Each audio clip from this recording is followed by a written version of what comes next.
Hey everybody, and welcome to Board Game Heaven. I'm here at Spiel at the Aris booth together with Roberto. Hello. Hello. And Aris Games has got several new releases and a game that's coming to Kickstarter. But Roberto, what can you tell us first about these new releases that you have? We have several new releases here at the Spiel. And so first, let's start with Battlestar Galactica. Battlestar Galactica is our starship combat game, which we released in December last year. And now the line is really growing nicely with several new additions. At the Spiel here, we bring for the first time several new spaceship packs. So the Raptors, which are the, say, all-purpose vehicle for the colonial forces. We bring the Heavy Raiders, which is the massive combat transport vehicle for the Cylon forces. We are also hopefully waiting for the Viper Mark 7, which is the more advanced style of the colonial fighter, which is in customs right now, so we hope that the shipment gets cleared and that we will have it at the show very, very soon. Okay. So the line is doing very well. The starter set has been very successful for us, and now we hope that with these new ship models, of course, there are many more opportunities for variations to create different scenarios. We are going to propose a point system so that people can create tournament forces and play competitive gaming. So the game grows a lot now thanks to the new wave of ships which are coming. Yeah, it really looks really nice. All the miniatures look cool, and really that Battlestar Galactica vibe from the TV show. It's awesome. Yes. That's we put a lot of effort in trying to make the miniatures faithful to the visuals of the show,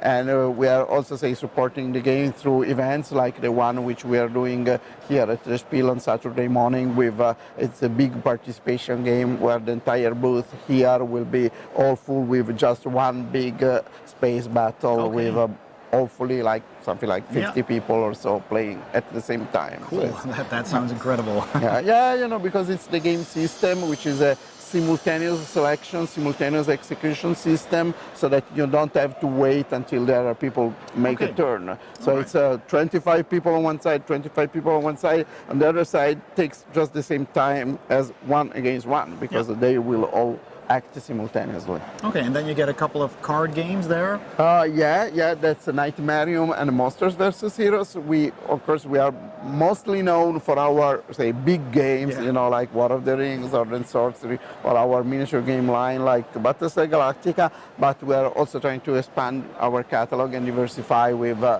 more varied offering like these card games.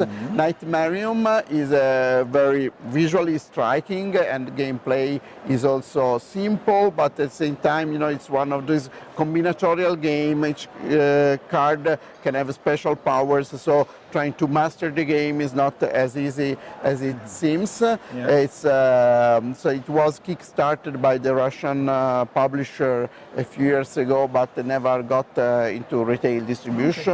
And so we are now making a new printing and distributing it to retail, also including a new mini expansion, which changes the gameplay a little bit, because the game is about building these weird monsters, which are made of different parts of monsters, each part with its own special powers. And when you complete the monsters, you activate all the powers. That means they can chop off the opponent's monster head, for example, or just scavenge all the remains and discard them. So there's a lot of potential in combination, which is very fun and very interesting. Sometimes make the game too dynamic for somebody testers. So the expansion allow you to stabilize your creatures, so make the game a little more strategic, a little more casual, let's say. I'd say it's a very, very, very good game. And Monsters vs. Heroes, this is the follow-up to the previous Monsters vs. Heroes Victorian Nightmares game. This time is about Cthulhu Mythos creatures. So the gameplay concept remains the same as the previous installment in the series. You You have a deck which includes both monster characters and hero characters. And at the beginning of the game, you are assigned a role, but that's hidden. You are playing either on the hero side or on the monster side. When you get your hand of cards, and then you play down one card and activate the effect. So that's the basic gameplay flows. So it's very simple. You play down one card, stays in front of you, and you activate the special effect. The card which stays in front of you can be either a monster card or a hero card. So if you want if you are a monster player, you want to have monsters in front of you at the end of the game. Yeah. If you are a hero player, you want to have heroes in front of you at the end of the game.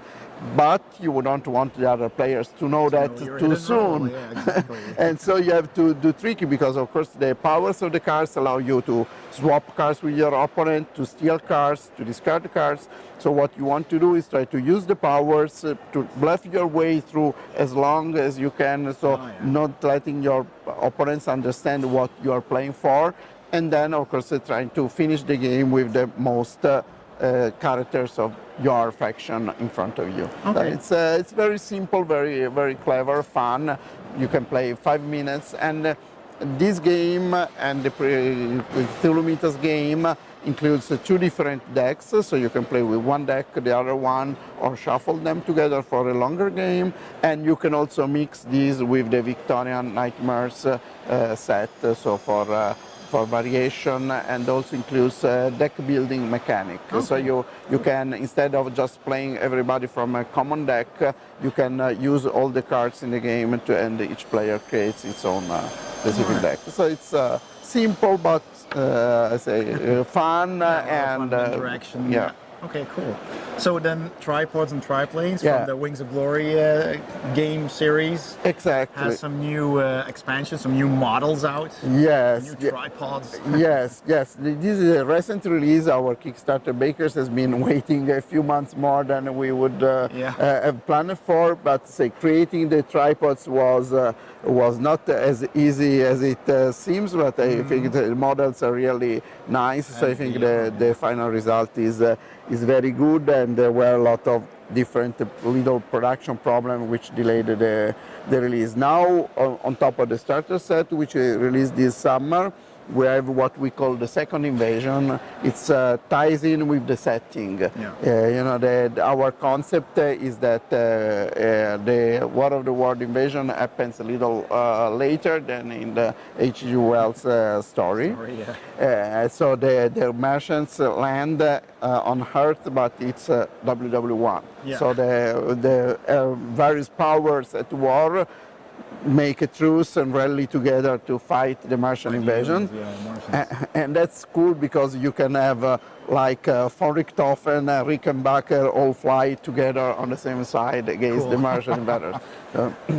So it's possible to play with all the airplanes from the Wings of Glory WW1 range, and with an additional expansion also from the one for WW2 range. Okay. And then the Martians send in their first machine, which are these steampunk-looking behemoths like the one that you see in the starter set, but they soon realize that the Earth technology is more advanced than they would expect, so they send in their newest machines, what we call the second invasion. So these are more high-tech look and more powerful than the one in the first series. So now it's a mini series. It's not intended to be an ongoing product like Wings of Glory is. It's a standalone, but 100% compatible with Wings of Glory. And with this second invasion release, at least for the moment, until the players want more, we consider the mini-series to be finished. Okay. And then finally we have Masters of the Night, a cooperative game that is going to be kickstarted.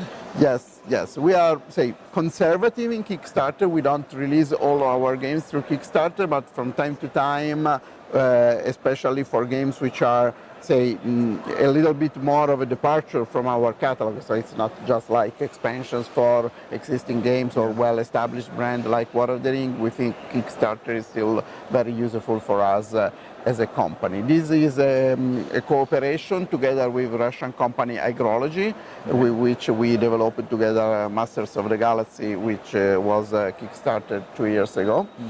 And it's a cooperative or solo. You can play 1 to 5 people. It's very thematic. What I really like with this game, let's say, broadly it sits in the same category as Pandemic, in the sense that it's a cooperative. You have to reach certain conditions to win, but at the same time, so you have to manage crisis and to do this within a certain period of time. But I like that it's really very thematic.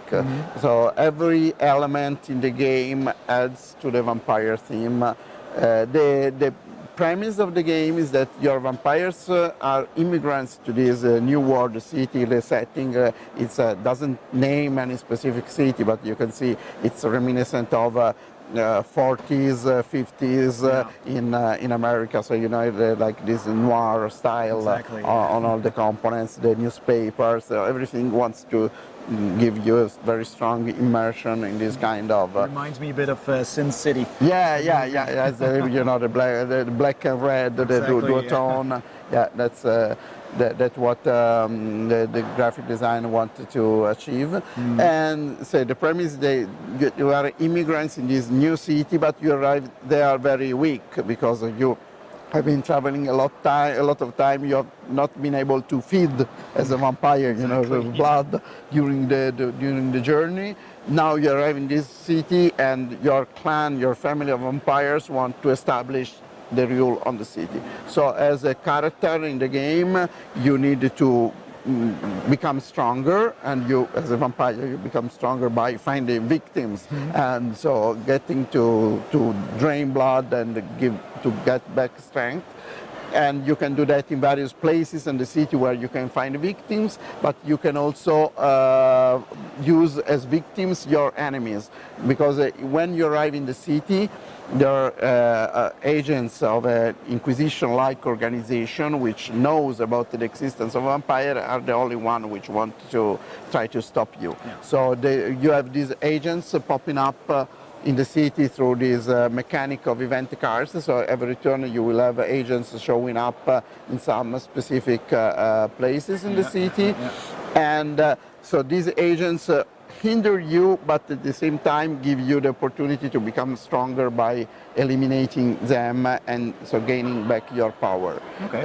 When you get back to the maximum power, you can establish again your rule on the city.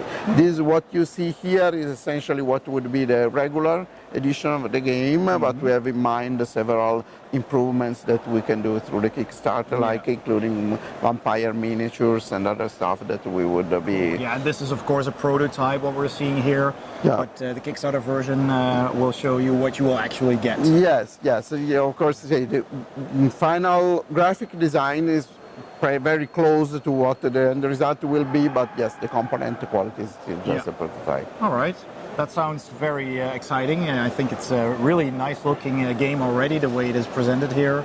So we'll be looking forward to that on Kickstarter. When do you think we can expect it? We are planning for that to be for sure this winter. We are a little bit undecided between December and January, depending. It's December is normally a tough month because of Christmas time, so people are not. And January is a tough month because everybody's waiting for January to kickstart new games. So we have to decide the lesser of two evils. So kickstarting in December or January. Well, we'll just keep an eye on that then, and on your website. Yes, we have a Facebook page, Masters of the Night board game, where people can like us and follow us to have all the news. All right, so you can follow there and then check out that Kickstarter once it goes live. Thank you. Well, Roberto, thank you very much for your time and for your explanation and overview of your games. And thank you for watching. If you like this video, please give it a thumbs up, and don't forget to subscribe and hit that bell icon to get notifications whenever I upload a new video. Thanks for watching, and I'll see you next time on Board Game Heaven. Thank you.